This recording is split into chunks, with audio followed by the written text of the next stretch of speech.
So just a bit of review. What happened from 2000 to 2004? So from 2000, and actually I should really say from 2000 to 2006, because that really was when the housing bubble happened. Well, financing got easier. So financing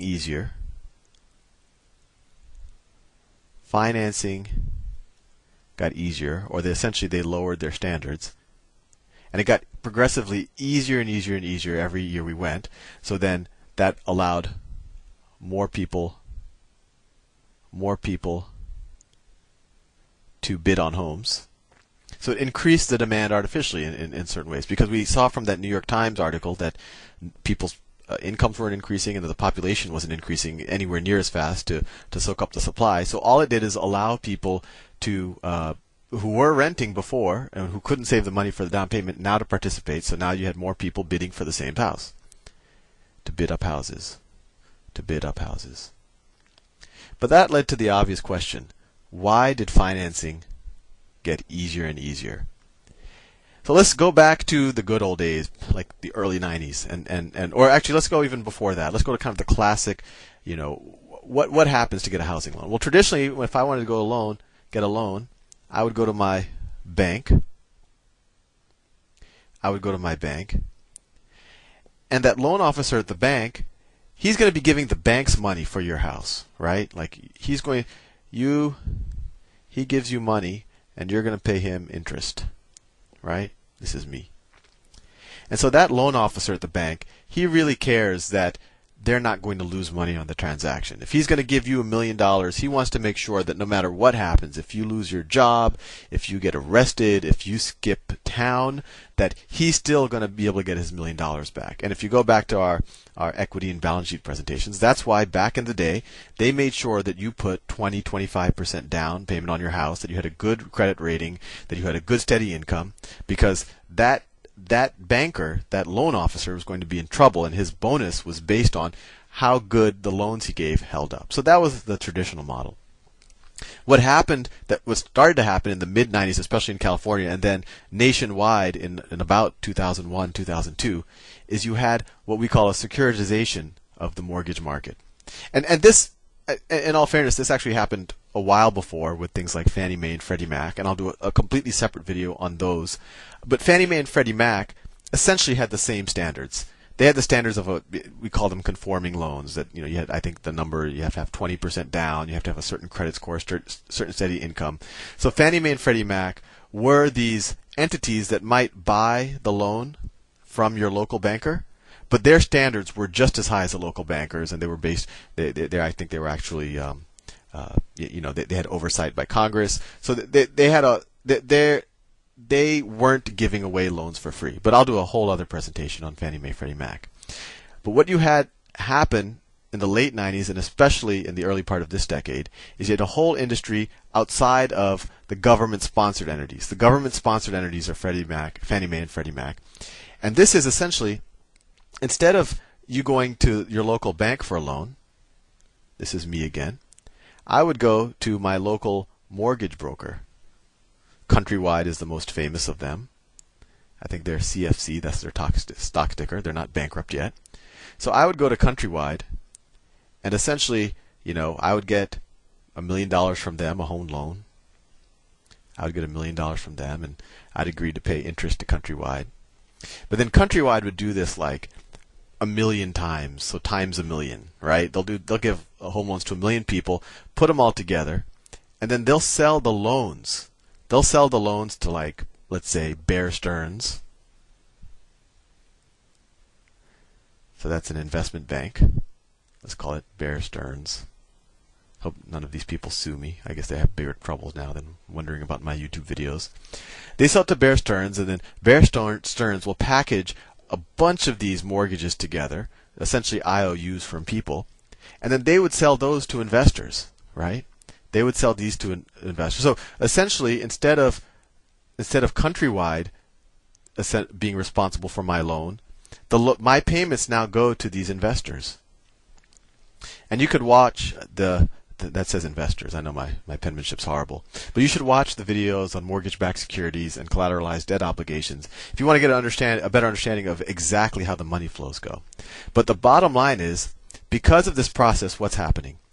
Countrywide is just kind of just being a transactional. They're just doing the paperwork for my loan. They're temporarily holding the loan, and they're doing a little bit of due diligence. And in return for that, that Countrywide mortgage broker will get, we'll just get a fixed fee for doing that transaction. Maybe they'll get like $5,000 for just doing the paperwork for my mortgage, right? And then Bear Stearns will package a bunch of these mortgages up, and now it's going to be in the billions, and then repackage them and sell them to investors. And in the process, Bear Stearns gets a cut, and Bear Stearns is doing this for millions of mortgages at a time. So maybe Bear Stearns, it's in the billions of dollars that Bear Stearns gets a cut. So Bear Stearns essentially just gets a fee, like the mortgage broker. Of course, it's a huge fee, and then the investors are going to get my interest payments, right? And let's say if I'm paying 7% and the other million people are paying 7%, the investors are going to get 7% on their money. And that seems like a pretty reasonable proposition. And of course, the investors would care that the money that they're essentially giving, because they're giving money to the investment bankers who are giving money to Countrywide, and that's where my $1 million is essentially coming from. The only reason why the investors would give their money is if they have a lot of confidence that these are really, really good loans. Well, the investors, they don't know who I am. They don't know what my job is, how likely I am to pay the loan. So the investors have to rely on someone to tell them that these are good loans. And that's where the rating agencies come. Ratings agencies. And these are Standard & Poor's and Moody's, and they rate these assets, these mortgage-backed securities. And what they say is, well, they'll look at this big, package of mortgages, these million mortgages that Bear Stearns has packaged together, and they'll look at the historical default rate, and they'll say, wow, these mortgages really haven't been defaulting, and you can think about why they haven't, because housing prices have been going up. So these mortgages really haven't been defaulting. There's a very high chance you're going to be able to get all your money back. So we're going to give these what they call, let's say they say AAA rating. So this investor, who knows, it could be the Central Bank of China, it could be a hedge fund, it could be a whole set of people. It might be the investment banks themselves. Sometimes they actually bought these just to make some extra money.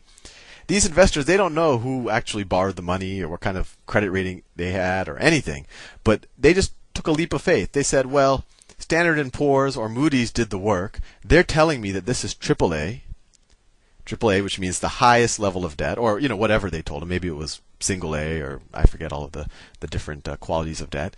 But they just took their word for it, and they got their 7% interest on their money, whatever it was, 6% money, and that worked out pretty well. And so these guys, they liked the fact that they were getting the 7%. They said this is a good asset class. So then they funneled even more money. So then there were even more investors. There are even more investors that wanted to do this. They're like, this is great. This is like, with very little risk, I'm getting a pretty good return on their money. That's better than putting it in the bank. That's better than buying treasury bills, right? So even more money flowed in. Well, more money wanted to invest in people's mortgages, but Countrywide would say, well, we're already giving mortgages to all of the people who qualify. So in order to actually find more people who want mortgages from us, we'll just have to lower the standards a little bit, right? And we can lower the standards because we find even when we do lower the standards, no one's defaulting on their mortgages. And in the next video, I'll maybe give a little bit more color why. So Countrywide will issue even more mortgages and give them to these investors with even lower standards. And of course, Countrywide, the mortgage brokers at Countrywide, they love it because every time they do a transaction, they just get some money and then they give the mortgage to the investment banker, which packages them up and then sells them to investors. So they get it off of their hands and they just got the fees. So they just collect a big cash. The investment banks love it, right? They just love doing the transactions because they get more and more money every time they do the transactions. And for the moment, the investors seem pretty happy because they keep giving money into this system, so to speak, even though they might be reading the newspaper and seeing that the standards are going down, but they're consistently getting their return. And because the defaults were very low over this time period, and I'll explain in the next video why the defaults were very low, they felt that they were getting a good return, maybe 6 or 7%, on investments that had very, very low risk. So in the next video, I'll explain why the defaults were very low in that time period. See you soon.